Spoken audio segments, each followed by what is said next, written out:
start off by saying that I'm not an expert on anything that I'm about to share, because it covers a whole lot of different topics, and I've barely scratched the surface on any of the topics.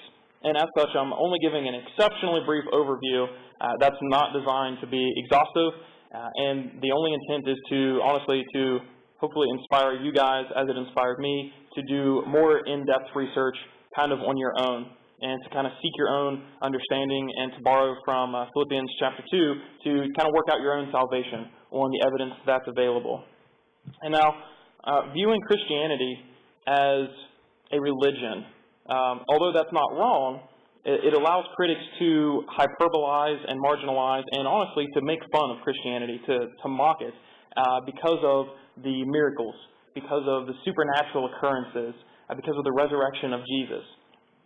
They believe that none of this is true because it does require belief in supernatural events.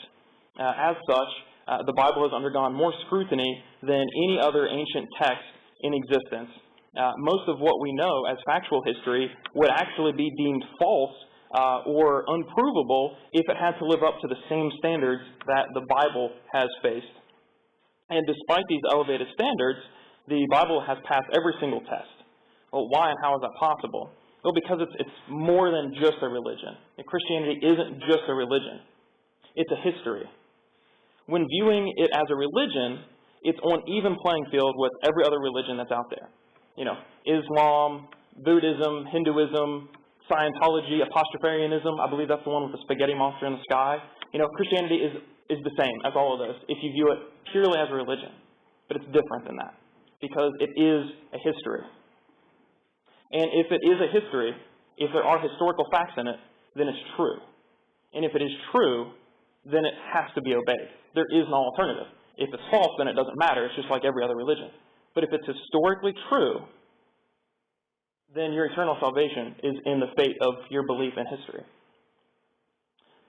Now, this brings us to this book, Cold Case Christianity. It is close to 300 pages long. It's written by J. Warner Wallace. So just a little background on him.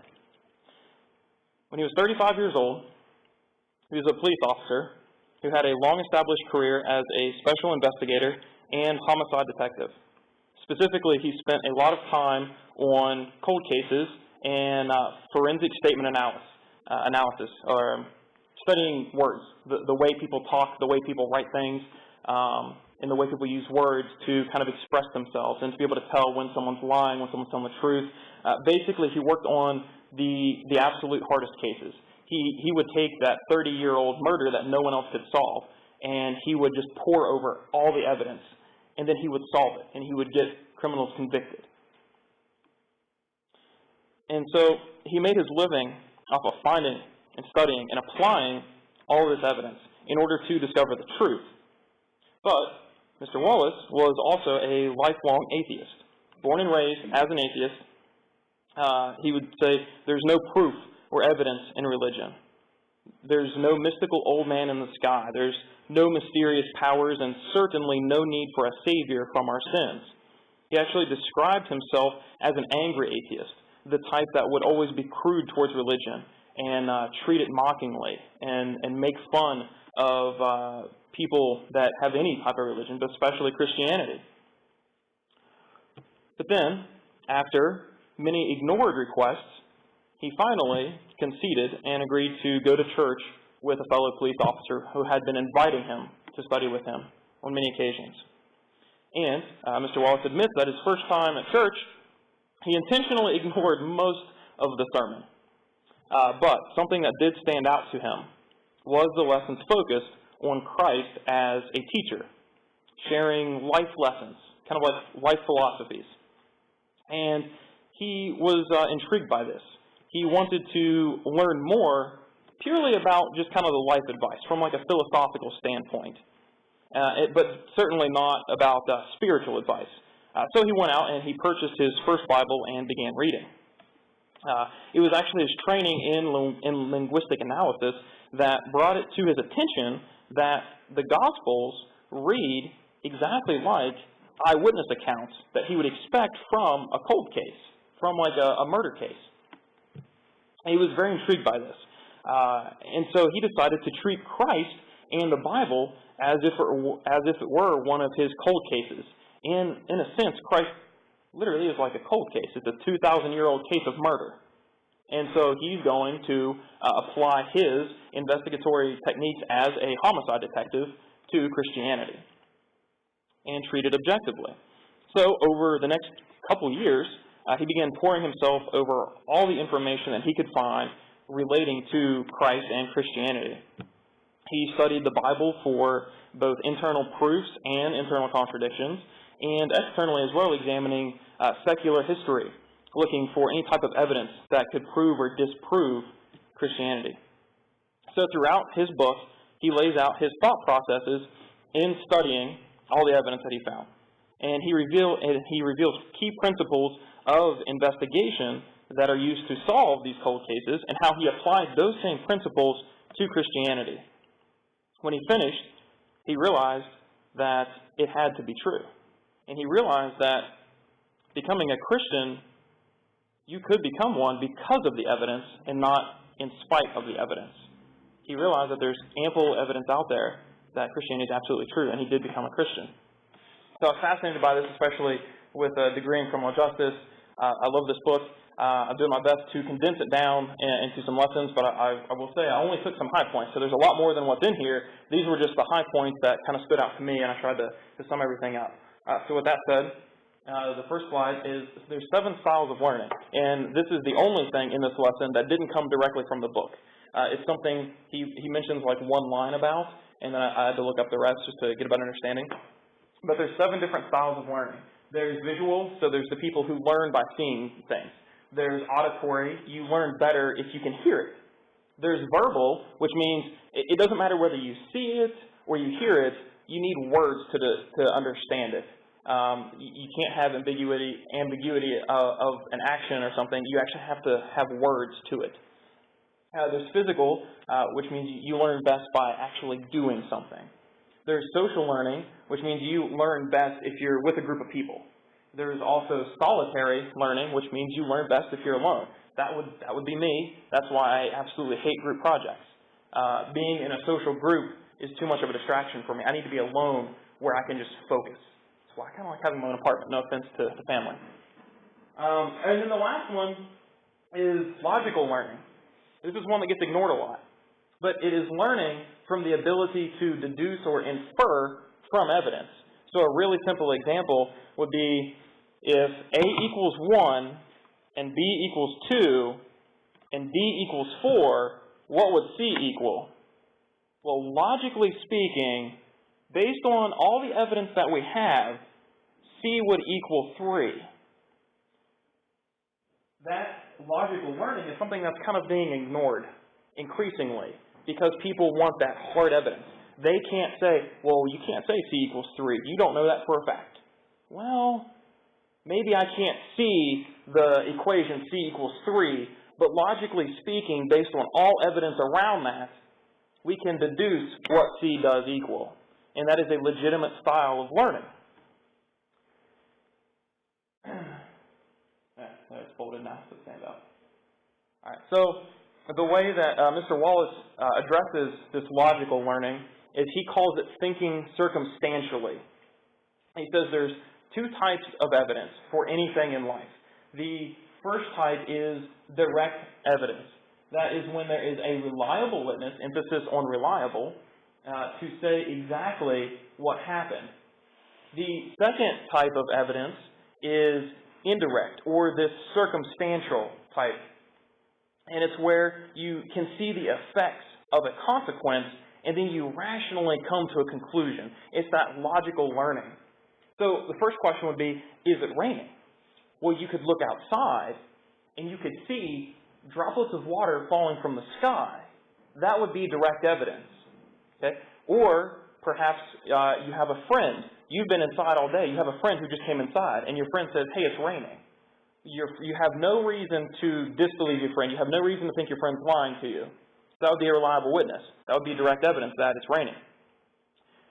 Indirectly, though, let's say we're in here, and then here in a few minutes, someone comes inside, and they are in, we'll just say like a tracksuit, and there's water all over them. Well, maybe it's raining, but maybe they just finished a workout. Maybe they ran to church this morning and they're sweating.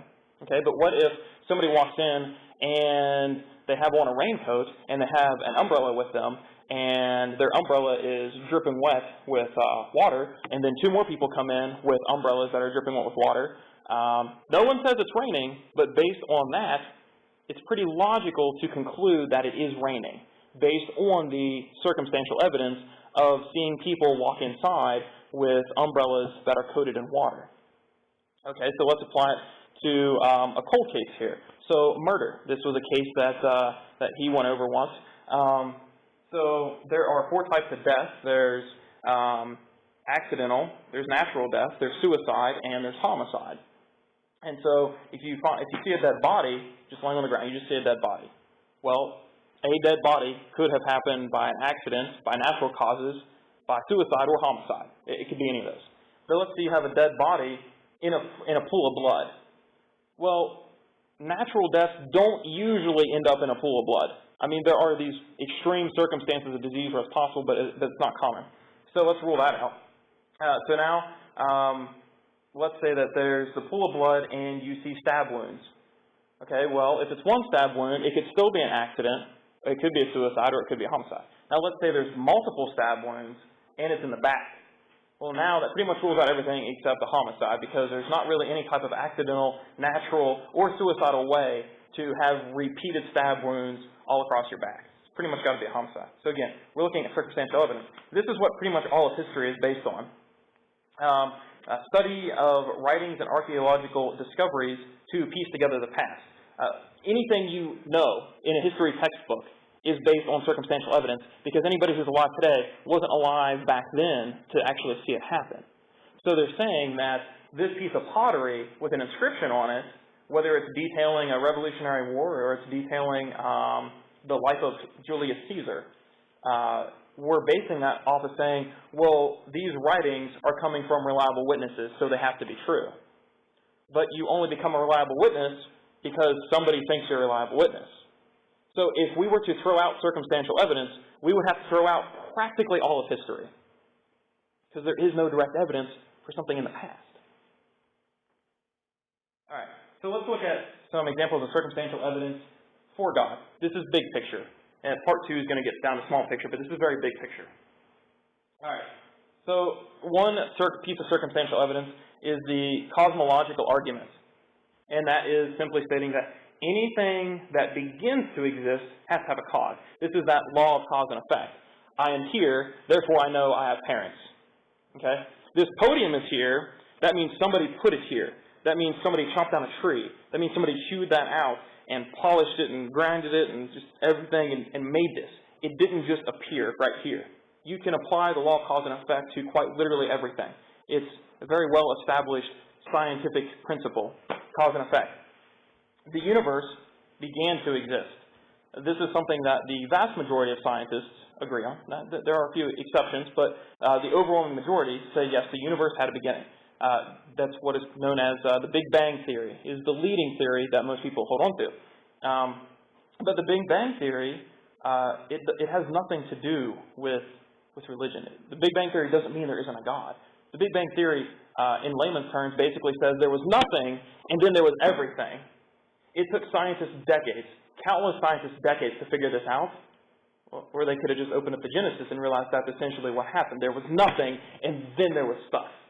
So it took them way too long to figure that out when they could have just turned to Genesis chapter 1. So the universe had a beginning, something everybody agrees on.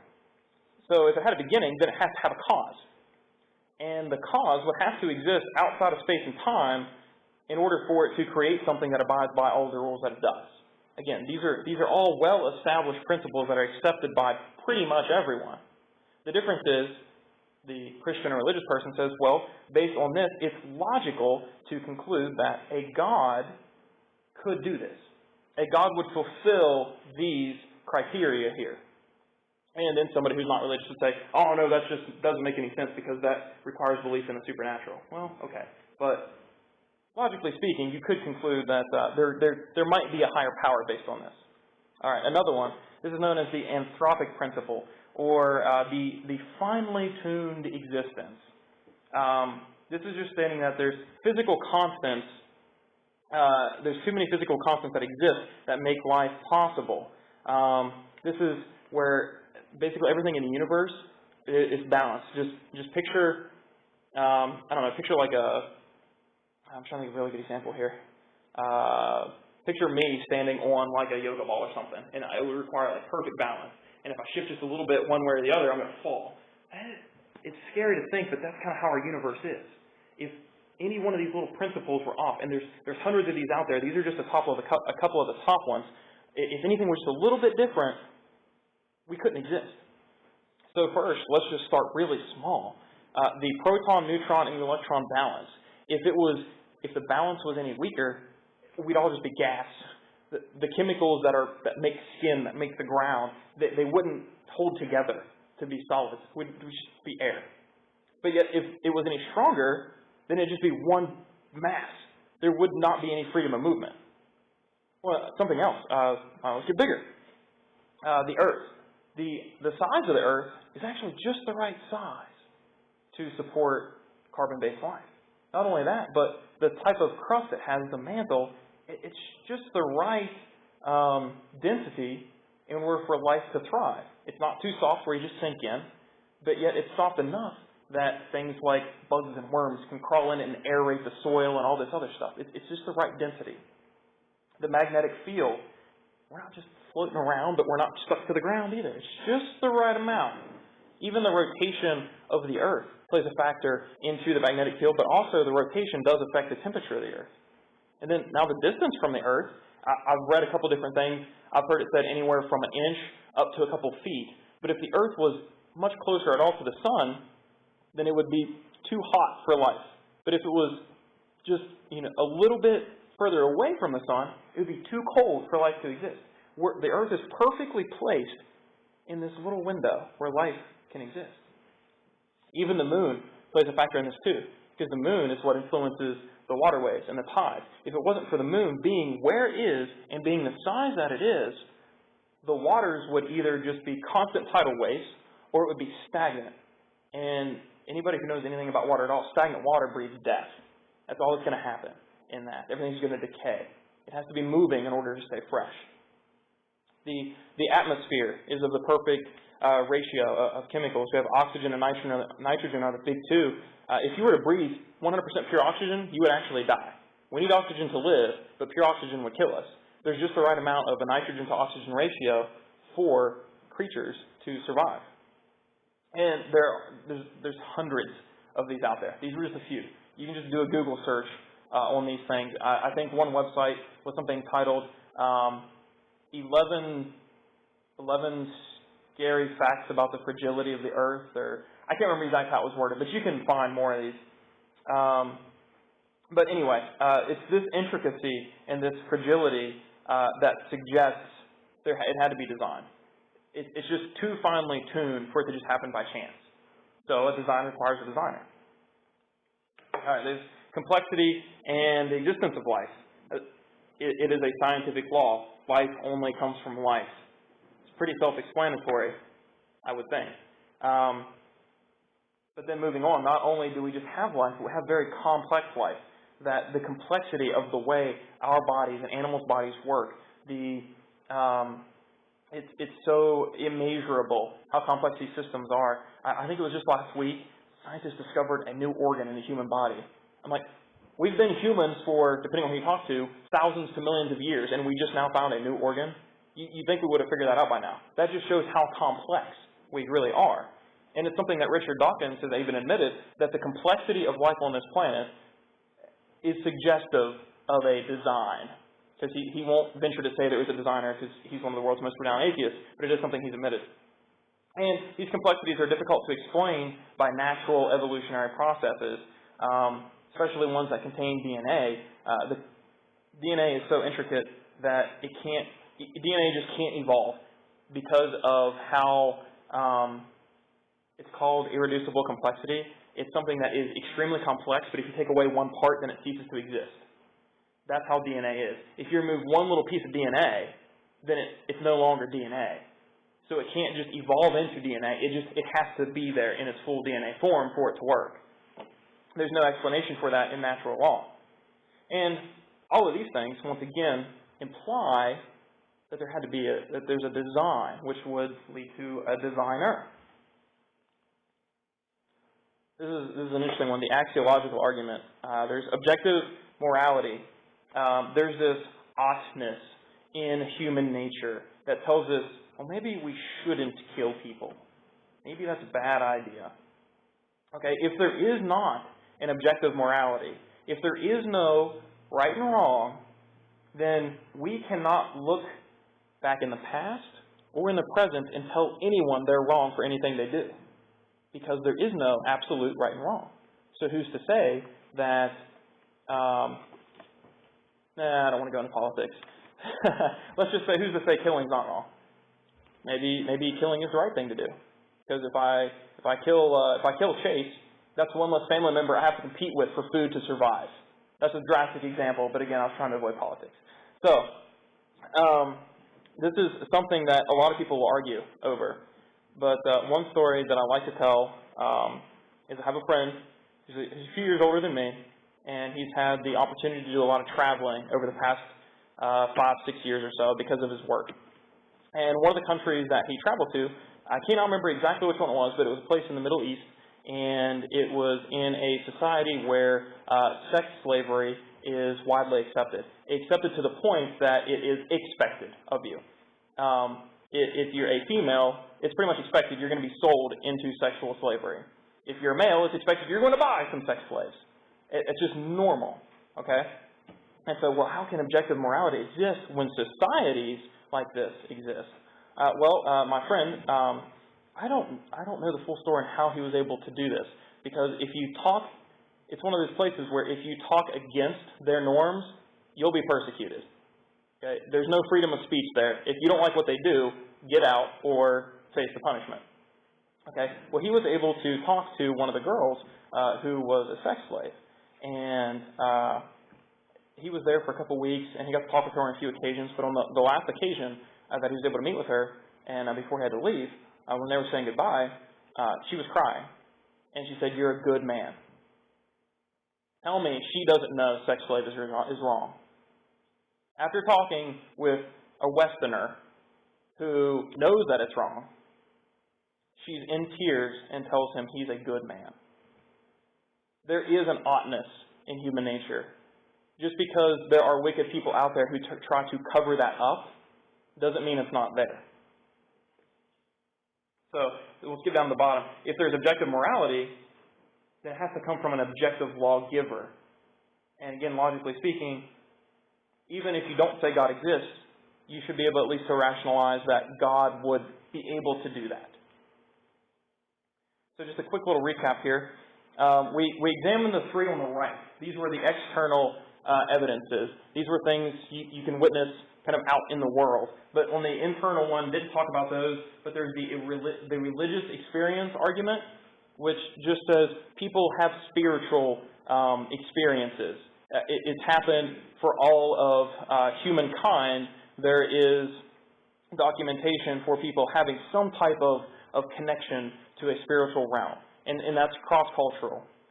There's the ontological argument, which is really, really complicated to explain. Basically, it comes down to your ability to understand and to freely think is proof enough of a higher existence that would give you that ability to have higher thought processes. That's a really nutshell view of it.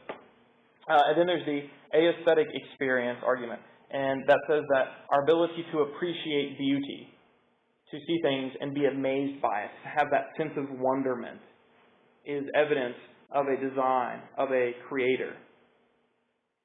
And then I have the morality argument. It kind of falls under both because that is an internal oughtness, but it's also external because you can see it happen. And then there's the transcendental argument, which is, again, it's a very complicated one, but in a very nutshell view of it, it just combines all of them. And says, all of this combined leads you to rationally believe that God exists. Doing decent on time. All right, so it brings us to an actual cold case here. I said it was a two-part lesson. It's actually three, so I'm trying to cram all three into 2 parts.